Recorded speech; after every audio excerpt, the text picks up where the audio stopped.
Salut Cabo, et merci de ton temps pour l'interview. Déjà pour commencer, est-ce que tu es content après cette victoire? Elle est quand même plutôt intéressante parce que c'était quand même une top team. Et surtout, il y avait aussi un peu d'enjeu par rapport au Bunter, mais est-ce que tu es content après cette victoire? Euh, les sentiments sont mixtes, hein, franchement. C'est sûr que sur les deux derniers jours, on bat des équipes qui voilà, sont fortes dans la ligue, donc on devrait l'être, mais au vu du format et au vu de la performance et des attentes, voilà, au final, on peut pas être satisfait d'être la meilleure dernière équipe, quoi, dans un sens où il y a quand même pas mal de games où on est passé complètement à côté de la plaque et le format fait qu'il faut être bon sur un court laps de temps, il faut performer directement et on n'a pas su le faire, donc. Non, je vais pas être content. Après, j'essaie quand même de garder une vision plus long terme. Il y a trois splits. L'objectif, c'est les Worlds, c'est de gagner, ça va être de gagner le Spring ou le Summer. C'est bien de gagner ces games pour se montrer qu'on est capable de battre ces top teams, comme on sait très bien le faire en entraînement. Voilà. Je pense que tu n'as pas forcément la réponse, parce que sinon tu l'appliquerais forcément en tant qu'équipe. Mais c'est vrai que quand on voit ce que vous avez fait aujourd'hui et hier, et par rapport à ce qui s'est fait avant, il y a quand même, on va dire, deux mondes, avec vraiment, on va dire, là c'était quand même impressionnant aujourd'hui. Du coup, selon toi, c'est quoi les choses à travailler pour réussir à jouer comme, enfin, jouer tout le temps comme aujourd'hui et hier? Ben, là, on est à la dernière game du split, donc on va maintenant prendre le temps de se poser et justement tirer les enseignements. Je pense, moi, de mon côté, il y a eu cet aspect pression, cet aspect où voilà, on jouait pas aussi libéré. Euh, je pense aussi il va falloir faire en sorte que la practice soit. En fait, c'est toujours assez difficile. Tu peux pas rendre les scrims similaires à l'officiel. Tu vas toujours essayer de jouer un peu plus sur les limites, mais peut-être réduire la volatilité ou. En vrai, c'est des axes sur lesquels on va essayer des choses. Voilà, on a quand même 5 ou 6 semaines là devant nous.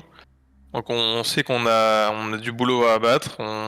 On est tous très remontés d'avoir fait un début désastreux. Donc voilà, il va falloir se remonter les manches, tester des choses en entraînement. Et puis après, si la machine est lancée on stage comme ça et qu'on peut poursuivre dessus, ben voilà, ça annonce que du bon pour la suite. C'est vrai qu'on a beaucoup parlé de la pression, mais est-ce que même toi, un joueur qui est quand même un vétéran, qui a déjà joué un LEC avant, qui a joué les Worlds aussi, est-ce que même toi, tu l'as quand même reçu la pression? La pression, non, à la limite, la toute première game, le fait de retourner sur la scène après 3 ans, mais je trouve qu'on fait quand même Il y a un bon travail de notre performance coach pour qu'il y ait une préparation d'avant-match et qu'on se sente à l'aise au maximum. Je me sens bien, franchement. Sur scène, en plus, les 3 semaines, on a eu des fans Carmine qui sont venus en bombe, venus vraiment pour apporter leur soutien.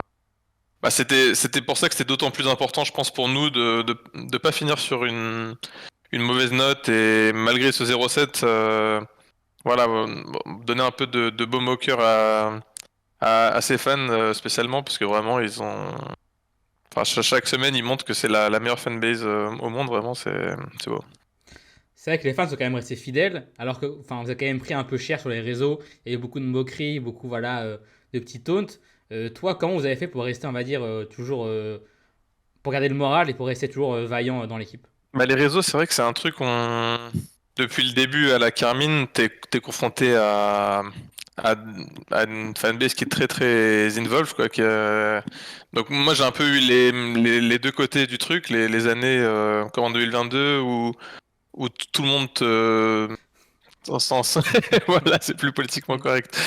Et ça peut te monter à la tête comme quand les gens te bâchent, quoi. C'est vrai que je l'avais vu en 2022 avec 113, des fois c'est pas forcément justifié parce que les gens ont pas la globalité du truc.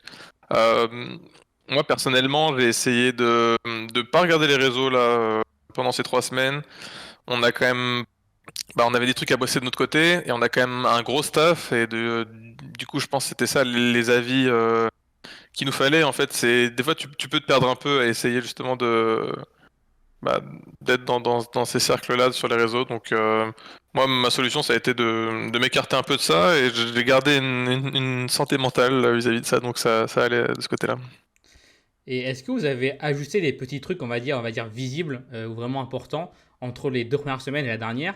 Je pense par exemple là, enfin aujourd'hui et hier, tu as quand même joué on va dire en strong side avec, on va dire des champions qui pouvaient carry, alors que tu avais plus joué des Sion ou des trucs comme ça avant.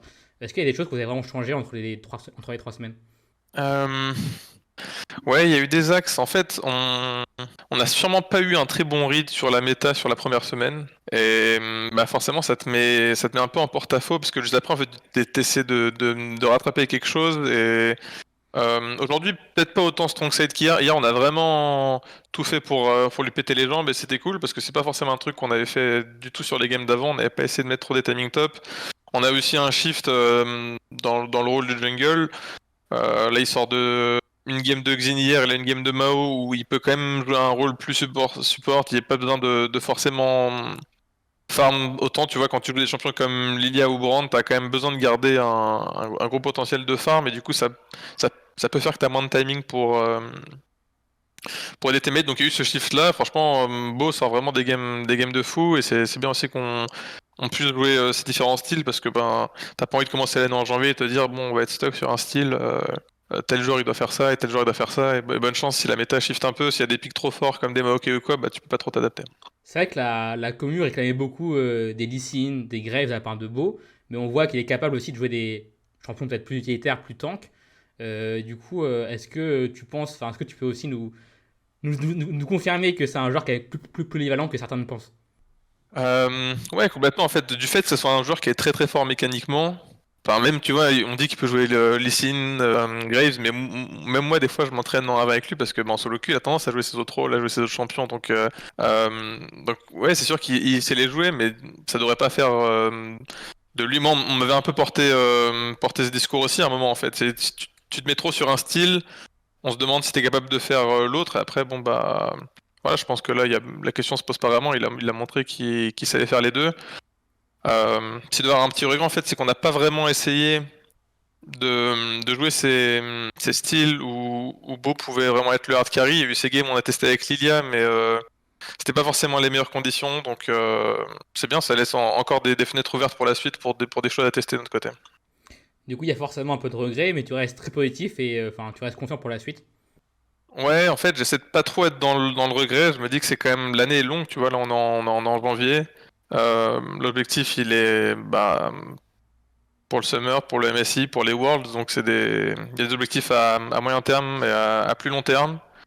Et je pense, voilà, au final, on sera jugé sur la globalité du truc. Donc, si on, je sais pas, ouais, j'ai tendance à toujours regarder ce côté un peu positif où je me dis, même si c'était en LFL, on a eu ces moments difficiles dans la Carmine et à chaque fois, je sais pas, quand je pense à la finale qu'on a perdue contre Misfits à l'eSpot, ou même le Spring Split en 2022 qu'on perd alors qu'on a dominé. Après, on a su bien rebondir et gagner les EU Masters, par exemple. Donc, je sais qu'on a ça en nous, en fait. Voilà, faut se sortir les doigts et montrer qu'on peut le faire. En tout cas, c'est un beau message d'espoir et positif, donc franchement, c'est vraiment, on va dire, cool à partager. Et pour terminer, peut-être un message un peu plus piquant. Est-ce que, voilà, t'étais content de jouer, on va dire, Olaf contre Adam, parce qu'on sait que c'est un gros joueur d'Olaf. Mais Kamel a rappelé que t'étais aussi peut-être le joueur original avec Eldariat. Et du coup, est-ce que t'as un petit message pour Adam par rapport à ça? Derrière.